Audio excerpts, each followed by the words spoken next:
Former Prime Minister Imran Khan has declared that 2025 will be the year of true freedom for Pakistan. In a message from his maximum security jail cell, where he has been illegally incarcerated for 513 days, Mr. Khan lamented the state of the economy, the erosion of the rule of law, the rise in terrorism, the internet shutdowns imposed by the military-backed government that took power following the PTI government's ousting in a soft coup. Quote, after the regime change, the country's economy has been devastated, unquote, Mr. Khan stated. Quote, the economic downfall has four main reasons. 1. End of rule of law. 2. Internet disruptions. 3. Political instability. And 4. Terrorism. Unquote. He criticized the trial of civilians in military courts, stating that it jeopardized Pakistan's crucial GSP plus status and made foreign investments a distant dream. Mr. Khan also condemned the November 26 Islamabad massacre, expressing fears that those who disappeared may have faced a similar fate to the Lal Masjid operation.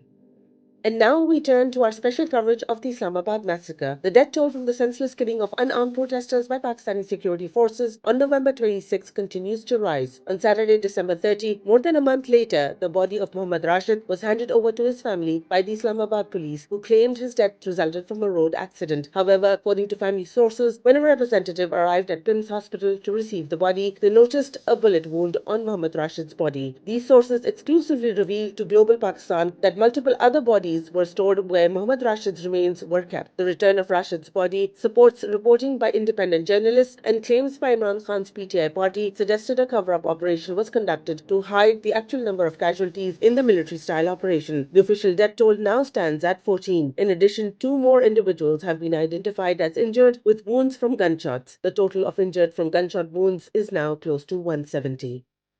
Pakistan's former Prime Minister Imran Khan has said his party's boycott of remittances to Pakistan will continue until their demands are met. In a message from Adiala jail for the Pakistani nation, Mr. Khan reiterated that his call to overseas Pakistanis to withhold remittances remains active as a protest against the suspension of PTI's rights and the suspension of civil and human rights in the country. Imran Khan called on the Pakistani diaspora to withhold its remittances last week as part of the civil disobedience movement against the illegitimate authoritarian government in Pakistan. In his message today, Mr. Khan said, quote, our 2 demands are entirely legitimate and require immediate implementation. We did not include the 26th constitutional amendment as an immediate demand because it is a long-term process. If the government does not take serious steps towards negotiations, our campaign for boycotting remittances will continue with full force, unquote. PTI has demanded that the military government release all of the political prisoners which have been held, along with setting up a judicial commission to investigate the May 9th false flag and the Islamabad massacre. Overseas Pakistanis' remittances total over $27 billion a year, and a significant drop would cripple Pakistan's fragile economy.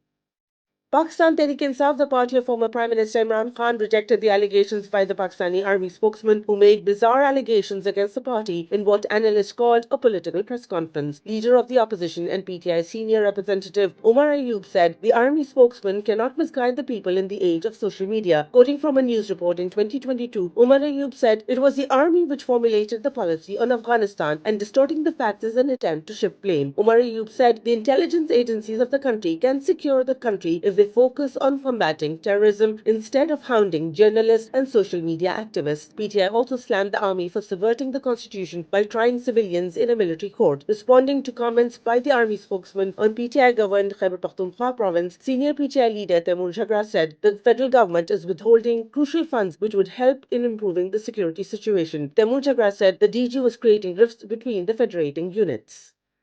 The aviation industry has been shaken by a series of tragic incidents in recent days, with the most catastrophic occurring in South Korea. On December 29, 2024, Jeju Air Flight 2216, a Boeing 737-800, crashed at Muan International Airport, resulting in 179 fatalities out of 181 occupants. According to reports, the aircraft arriving from Bangkok, Thailand, experienced a bird strike during its approach, leading to a failure in its landing gear. Also last week, on December 25th, an Azerbaijan Airlines flight from Baku to Grozny crashed in Aktau, Kazakhstan. Azerbaijan's President Ilham Aliyev said Sunday that the Azerbaijani airliner had crashed last week was shot down by Russia, albeit unintentionally. The crash killed 38 of 67 people on board. The Kremlin said that air defense systems were firing near Grozny, the regional capital of the Russian Republic of Chechnya, where the plane attempted to land to deflect a Ukrainian drone strike. As a result of the crashes, Boeing shares fell 4.5% Monday.